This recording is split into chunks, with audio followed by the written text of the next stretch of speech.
офіційно вчора надвечір сили спеціальних операцій повідомили про загибель військових 73-го морського центру спецоперацій. Йде мова про те, що під час виконання бойового завдання в зіткненні з росіянами героїчно загинули, не уточнено скільки, але воїни 73-го морського центру спеціальних операцій. Фото, які ми зараз бачимо, це фото, які вчора росіяни опублікували про цю операцію. Йде мова про Тендрівську косу на півдні України. Це район Залізного порту. От якщо так уточнювати, ми теж зараз на мапі цей район знайдемо.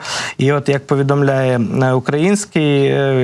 українські сили спеціальних операцій, втрати ці відбулися при забезпеченні відходу основних сил групи після виконання спеціального завдання, і були загиблі серед екіпажів катерів, які виконували завдання на Тендрівській косі, у Тендрівській затоці.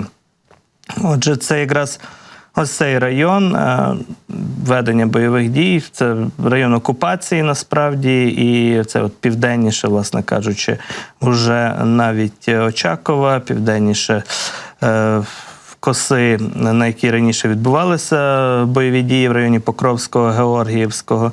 І от далі вже на південь відбувалася висадка українських сил, можливо, десь в районі Лазурного. Адже це якраз ще територія Херсонщини, яка окупована, і саме там були присутні якраз наші спецпризначенці із 73-го морського центру сил спеціальних операцій. Росіяни повідомляють про щонайменше 4 вбитих українських військових, підтверджують це фотофіксацією, кадрами із місця події. Кажуть, що катерів було 5 і на кожному було 5 спецпризначенців, але частині катерів вдалося відійти в ході, власне, бою цього на Тендрівській косі в цьому районі. І от загинув екіпаж одного із катерів. Світла пам'ять нашим героям, величезна подяка їм за їхній подвиг і співчуття близьким і рідним, тому що справді це велика втрата найбільш підготовлених наших військових, патріотичних і надзвичайно професійних. Що ж, втрати на війні бувають, а власне, чому операція пішла саме от за таким сценарієм негативним, тут уже, звичайно, командування буде розбиратися. Тим часом у нас з'являються все нові свідчення того, що росіяни продовжують шикуватися у зоні досяжності хаймарсів і за це, що називається, отримують по заслугах. Російські пабліки вчора повідомляють про те, що ЗСУ завдали ще одного чергового влучного і нищівного удару по місцю масового скупчення окупантів. Про це писав і колаборант і зрадник Царьов вчора ввечері. Бачимо, говорять об очередному награжденні перед строєм.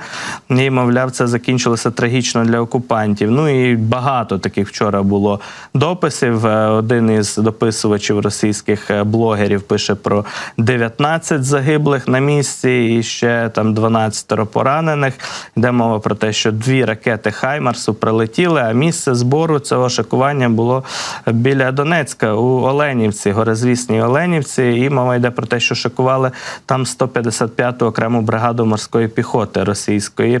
Військова частина, бачимо її номер 30926. Отже, 27 лютого відбулася ця подія, а вчора вже інформація про це просочилася у соцмережі. От російські різноманітні там зет-блогери про це активно почали писати, знову ж таки шукати винного, ставити риторичні питання про те, коли це припиниться. Не припиниться ніколи, тому що російське командування і далі буде, очевидно, практикувати такі шикування для нагородження, для навчань, для злагоджень. Це загальна практика у російській окупаційній армії. Ну і добре, що це відбувається. Ми бачимо, що це насправді за останній період уже 4-й такий приліт, підтверджений по шикуваннях російських військ. Такі випадки фіксувалися якраз і біля Волновахи. От бачимо вже офіційне сьогодні зранку повідомлення від наших Збройних сил про те, що ця атака була успішною. Ракетними системами залпового вогню було уражено скупчення російських військ в Оленівці на Донеччині.